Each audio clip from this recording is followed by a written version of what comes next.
Hey guys, how's it going? Frank here with my brother Miguel, and we are not at Cigars and More today. We're actually at the home studio for this review. Reason being, it's a cigar that you can't actually find in Cigars and More, unfortunately, nor is it a cigar that you can find in the U.S. to purchase. I'm talking, of course, none other than the number 4 cigar of 2017, the Boulevard Bellicoso Fino. The cigar was sent in to us by Chris Haskell. I want to say a big thank you to Chris. He sent us this and a couple of bijous from my father. One of Miguel's personal favorite cigars, and one that I'm looking forward to trying for the first time. Seems like every time I buy one to put in the humidor, you take it and smoke it. It's gonna happen. This cigar comes in at 5.5 by 52 ring gauge, and it's actually the Campana size. I believe that's how you say it.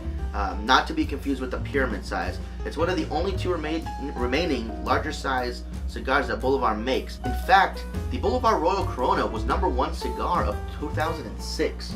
So, I believe it comes in 3 sizes: the Petite Corona, the Royal Corona, and the Fino. So this is going to be a big treat for us guys. It's our first Cuban that we're getting to review on the show. I know there's 2 schools of thought again, like I spoke about it last time, is either people think they love Cuban cigars or they think they're overrated. For me, I'm personally excited to do one for the first time. I think everybody should, get to smoke a Cuban once in their life. So definitely looking forward to this. It received a score of 94 points on Cigar Aficionado's list, and I think that's a pretty damn good score. Definitely. So we'll go ahead and check this one out right now. You guys will get it cut up and lit. We'll be back to you in just a second.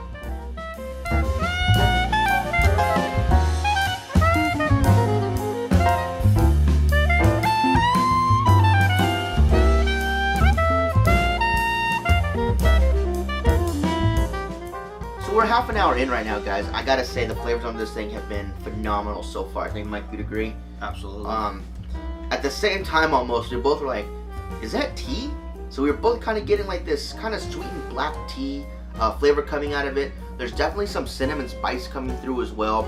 Nice cedarwood, aged tobacco, a little bit of salt. Some strength is starting to creep in a little bit. It's definitely moving up the charts to medium full. But I cannot say enough about the flavors on this thing. They are absolutely phenomenal. That tea and salt mixing together with that wood and that cinnamon spice mixing in there, it's great. It really is. Mike, how's your construction? The construction has been phenomenal. As you can see, it's a pretty razor sharp burn right there. The pack is not too dense, but there is a good amount of leaf in there. You can feel it. The wrapper itself, very smooth, very silky. And it's a nice medium brown color around there. Definitely medium brown. Thank you, I appreciate that. And the ash itself is falling off in good solid chunks. The smoke output's been a little faint in the beginning, but it started to pick up quite well. And other than that, everything else is fine. No heat breaks, no relights, no touch-ups. Perfectly fine construction. Yeah, I have to agree with all of that. Yeah, my ash is still holding on. I've only ashed it once, and it was a little over an inch, so holding on nicely, guys. We'll go ahead and get into the second, third, see if there are any flavor changes. We'll get back to you in just a minute.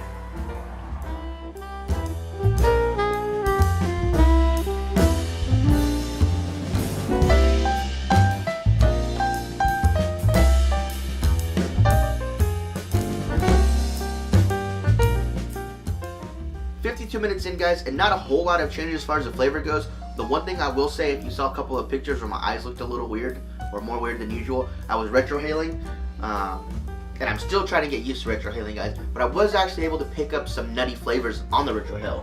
So it does pay off if you guys are used to it or able to do it. Try retrohaling your cigar smoke. You will get more flavors out of it because it passes through the sinus cavities and you're hitting more receptors.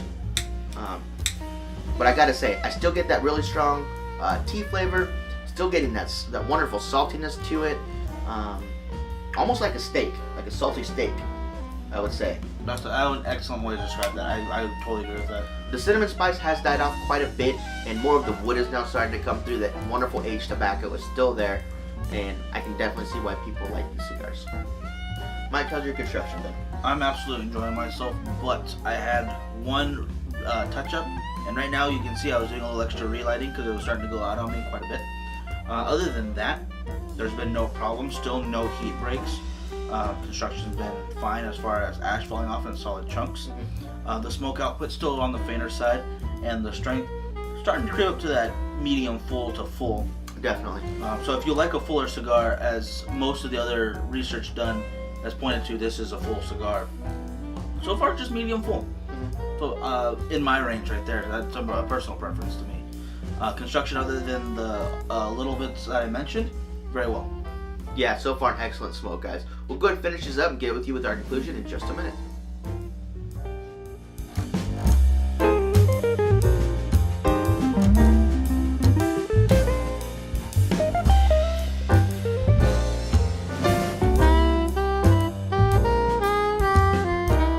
Alright guys, so we got over just an hour and a half on this cigar, and I gotta say, as you can tell, I enjoyed it. I went until my fingers were starting to get super warm and starting to burn.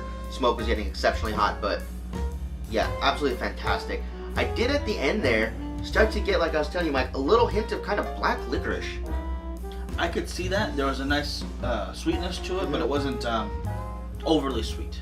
Yeah, it was surprising, because when I tasted it, I knew exactly what I was tasting, but it wasn't overpowering. It mixed with a little bit of that cinnamon spice coming back, and mixed with that nice wood flavor. The saltiness was still there throughout the entire cigar. Amazing complex flavors interweaving with each other. I thought it was a phenomenal cigar. Mike, how was your construction towards the end? Towards the end, I had one more little retouch, but that was about it. Ash still falling off well. The smoke output did increase a bit, which was nice. No heat burns throughout the entire thing. The strength, I would say, was creeping up to that full. Oh, definitely getting there. Was. I would definitely recommend eating a little something before this guy. But other than that, it was very well as far as construction goes. Yeah, I will definitely have to take back my earlier comments that I've made on videos before about putting Cubans on the list. This one definitely deserves a spot on the top 25 list. Definitely deserves a spot so far from what I've tasted of the list, being in the top 5. It was an absolutely phenomenal cigar. I can see why people love Bolivars. I can see why they love Cuban cigars if other Cuban cigars are anything like this. Absolutely. So, very much so want to thank Chris for sending this in to us. That was a big help, Chris. Thank you so much. And I want to thank everybody who's ever donated anything to the show for us to smoke or to put on the set. We really, really appreciate it, you guys.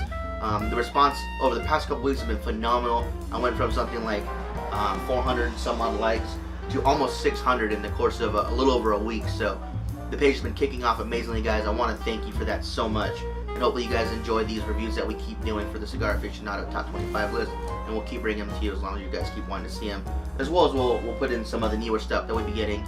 And some of the stuff we've been requested to smoke as well. Absolutely. Keep them coming. Keep the suggestions coming. And we'll definitely try to get to everything. Oh, absolutely. So this was our review, guys, for the number 4 cigar of 2017. The Bolivar Belicoso Finos.